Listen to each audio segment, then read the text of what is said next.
Hubo un tiempo en que las calles de México eran casi inconcebibles sin él. Un tiempo en que salías a cualquier colonia, en cualquier ciudad del país, y en menos de 2 minutos veías pasar uno. Rojo, blanco, azul, gris deslavado por el sol. Con calcomanías de equipos de fútbol, con el espejo retrovisor roto y pegado con cinta, con los asientos forrados de plástico floreado. Ruidoso, querido, indestructible en la memoria de todos los que alguna vez viajaron en él. Estamos hablando del Chevrolet Chevy. Y hoy vamos a contar la historia completa de por qué este auto, que fue durante décadas el más vendido de México, simplemente desapareció. Porque no fue un accidente. No fue mala suerte. Fue una combinación de decisiones, de mercados que cambiaron, de competidores que llegaron con todo, y de una empresa que en algún punto tomó caminos distintos. Esta es la historia del Chevy, desde su nacimiento hasta su último día en las líneas de ensamble. Para entender por qué desapareció el Chevy, primero hay que entender por qué nació. Y para eso hay que remontarse a los años 90, a un México que estaba en plena transformación económica. Con la firma del Tratado de Libre Comercio en 1994, el mercado automotriz mexicano se abrió como nunca antes. Las marcas extranjeras podían entrar con mayor facilidad, los aranceles bajaron, y de repente los mexicanos tenían acceso a opciones que antes simplemente no existían o eran prohibitivamente caras. General Motors vio esto y tomó una decisión estratégica muy concreta: necesitaban un auto diseñado específicamente para el bolsillo y las necesidades del consumidor mexicano. No un modelo importado adaptado, sino algo pensado desde el principio para este mercado. Y así nació el proyecto que terminaría siendo el Chevy. La base del auto vino de Europa, concretamente del Opel Corsa, un compacto alemán que ya tenía buena reputación en el viejo continente. Pero lo que llegó a México no fue el Corsa europeo. Fue una versión adaptada, simplificada en algunos aspectos, y renombrada con una identidad completamente mexicana. El nombre Chevy era corto, sonaba familiar, sonaba a confianza.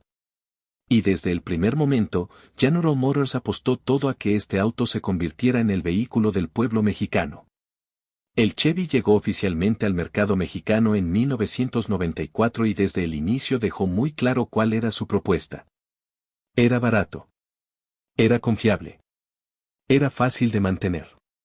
Y en un país donde la economía familiar era ajustada y donde las refacciones caras podían significar una catástrofe financiera, esos tres atributos valían más que cualquier lujo o tecnología avanzada. El motor era simple, los componentes eran accesibles, y los mecánicos en todo el país aprendieron rápidamente a trabajar con él. No necesitabas ir a una agencia especializada para arreglar un Chevy. Podías llevarlo con el mecánico de la esquina, con el que tenía el taller en el garaje de su casa, y él sabía exactamente qué hacer. Eso era un valor incalculable para millones de familias mexicanas. El precio de venta tampoco tenía competencia real en su segmento. Cuando el Chevy salió al mercado, no había ningún otro auto nuevo que ofreciera esa combinación de precio accesible, marca reconocida y red de distribución nacional. General Motors tenía agencias en todo el país, tenía crédito disponible, tenía servicio postventa. Era el paquete completo para alguien comprando su primer auto nuevo. Y eso se tradujo en números que pocos autos en la historia de México han igualado. Durante los primeros años del Chevy, las cifras de ventas fueron simplemente extraordinarias. A finales de los 90 y durante toda la primera mitad de los años 2000, el Chevy fue consistentemente el auto más vendido de México. No el más vendido en su segmento, no el más vendido entre los compactos. El más vendido en total, de todas las categorías, de todas las marcas. Eso es algo que muy pocos modelos logran sostener durante tanto tiempo. En su mejor año, llegó a superar las 100,000 unidades vendidas en 12 meses. Eso en un mercado del tamaño del mexicano, con la economía que tenía en esa época, es un número que habla por sí solo. Las familias lo compraban para el uso diario. Los trabajadores lo usaban para ir y venir del trabajo. Los taxistas lo adoptaron en masa. Y ahí está una de las claves más importantes del legado del Chevy, el taxi. En ciudades como el Distrito Federal, en Guadalajara, en Monterrey y en decenas de ciudades medianas del país, el Chevy se convirtió en el taxi por excelencia. Era barato de comprar, barato de mantener, aguantaba el uso brutal del servicio público sin desmoronarse, y cuando algo se rompía, el costo de la refacción no te quebraba. Para un taxista independiente que estaba invirtiendo todos sus ahorros en una herramienta de trabajo, el Chevy era la elección obvia. Y esa adopción masiva en el mercado de taxis le dio al auto una presencia en las calles que ninguna campaña publicitaria hubiera podido igualar. Pero el éxito del Chevy no fue eterno, y los primeros signos de que algo estaba cambiando comenzaron a aparecer a mediados de los años 2000. El mercado automotriz mexicano seguía creciendo, pero ya no era el mismo de 1994. Los consumidores tenían más opciones. Marcas que antes eran casi desconocidas en México empezaban a ganar terreno con propuestas muy agresivas. Y ahí es donde entra uno de los actores más importantes de esta historia, los fabricantes asiáticos. Primero llegaron los coreanos, con Hyundai y Kia. Luego vinieron con más fuerza los japoneses que ya estaban en el mercado pero relanzaban sus versiones de entrada con precios más competitivos. Y finalmente, a principios de la siguiente década, llegaron los chinos con propuestas que en términos de precio puro eran casi imposibles de igualar. Cada uno de estos competidores traía algo que el Chevy no tenía, diseños más modernos, más equipamiento de serie, garantías más largas. El Chevy se había quedado funcionalmente igual durante demasiado tiempo. Si hubo actualizaciones a lo largo de los años, un rediseño en 2004, ajustes aquí y allá. Pero en esencia el auto era el mismo concepto de mediados de los 90 compitiendo en un mercado que había evolucionado considerablemente. Y los consumidores lo notaban. Hay algo que los números de ventas no siempre cuentan bien, y es el cambio en la percepción de una marca. Porque en México pasó algo muy particular con el Chevy en los años 2000, el auto empezó a ser visto de manera diferente por las nuevas generaciones de compradores. Para alguien que creció en los 90 y vio a su padre o a su tío manejar un Chevy, había una familiaridad afectuosa con ese auto. Pero para alguien que llegaba al mercado como comprador joven a mediados de los 2000, el Chevy era el auto del taxi, era el auto viejo de la colonia popular, era el auto que compraba quien no podía comprar otra cosa. Y esa percepción, aunque injusta en muchos sentidos, era devastadora para las ventas en el segmento joven. Los compradores jóvenes son fundamentales para cualquier marca porque establecen el rumbo de largo plazo. Si pierdes una generación de compradores jóvenes, el problema no se nota de inmediato, pero 10 años después el catálogo acumulado de daño es inmenso. General Motors lo sabía. Intentó reposicionar el Chevy con campañas más modernas, con versiones más equipadas, con colores más atractivos. Pero hay imágenes que se instalan en la mente colectiva y son muy difíciles de mover. El Shade ya cargaba con una imagen que ninguna campaña de marketing podía limpiar fácilmente. Mientras tanto, General Motors estaba tomando decisiones globales que inevitablemente afectarían al Chevy. La crisis financiera mundial de 2008 y 2009 golpeó a GM de una manera que pocos hubieran imaginado posible. La empresa tuvo que declararse en quiebra y fue rescatada por el gobierno de Estados Unidos. Fue uno de los momentos más dramáticos en la historia de la industria automotriz global. Y ese proceso de reestructuración obligó a GM a hacer algo que las empresas hacen cuando están en modo de supervivencia, recortar todo lo que no sea esencial, simplificar el portafolio, eliminar lo que no genera márgenes suficientes. En ese contexto, el Chevy era un auto de bajo precio en un mercado emergente. Sus márgenes de ganancia nunca habían sido espectaculares porque su precio de venta era bajo y el costo de producción, aunque eficiente, tenía sus propios límites.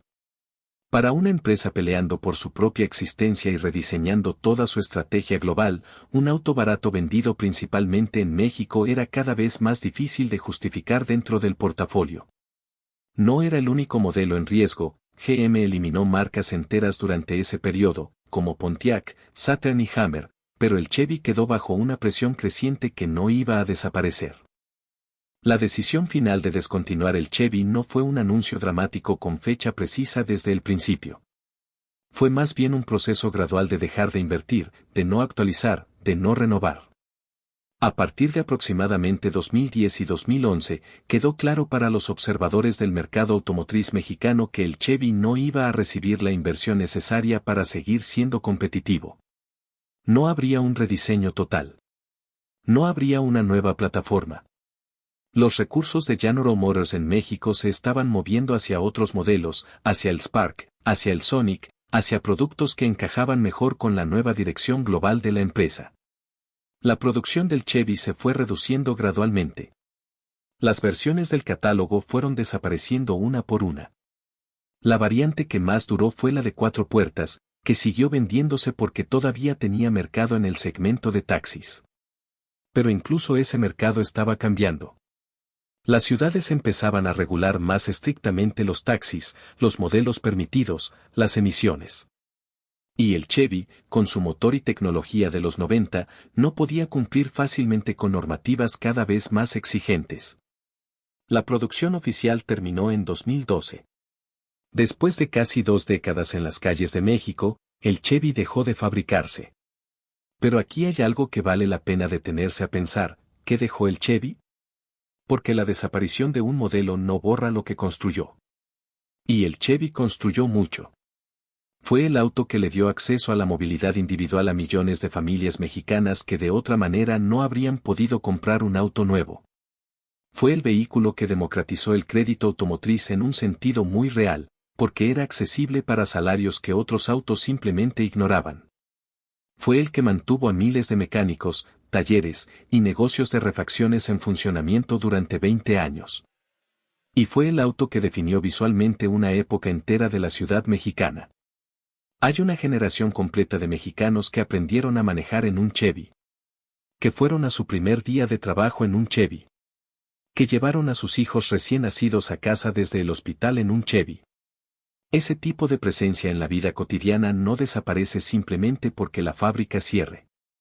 Se queda en la memoria, en las fotografías familiares, en las conversaciones de sobremesa donde alguien dice con una sonrisa que su primer carro fue un Chevy rojo del 98.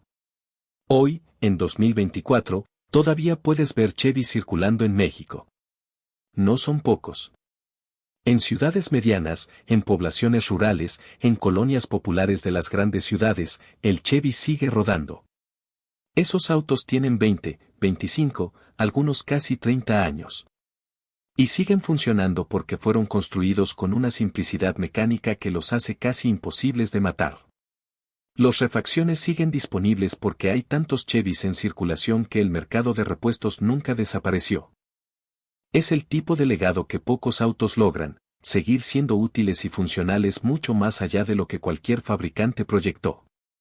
Pero también hay que ser honestos sobre lo que el mercado mexicano tiene hoy en su lugar.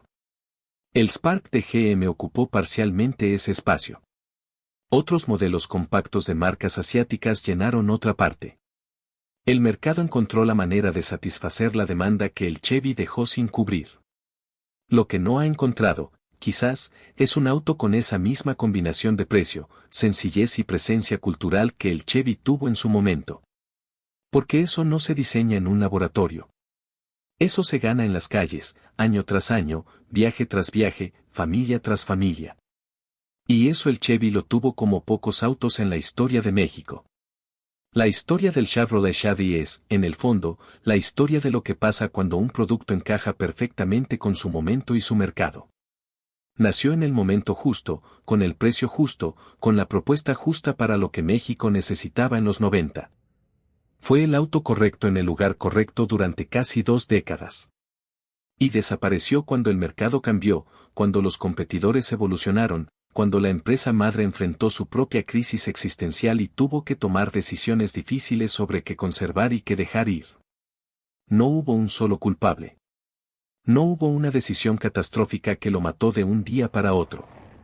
Fue la acumulación de muchos factores: el cambio generacional en los gustos del consumidor, la entrada de competidores más modernos, la crisis de GM en 2008, la falta de inversión para una actualización real, y las regulaciones ambientales que su plataforma ya no podía cumplir con facilidad.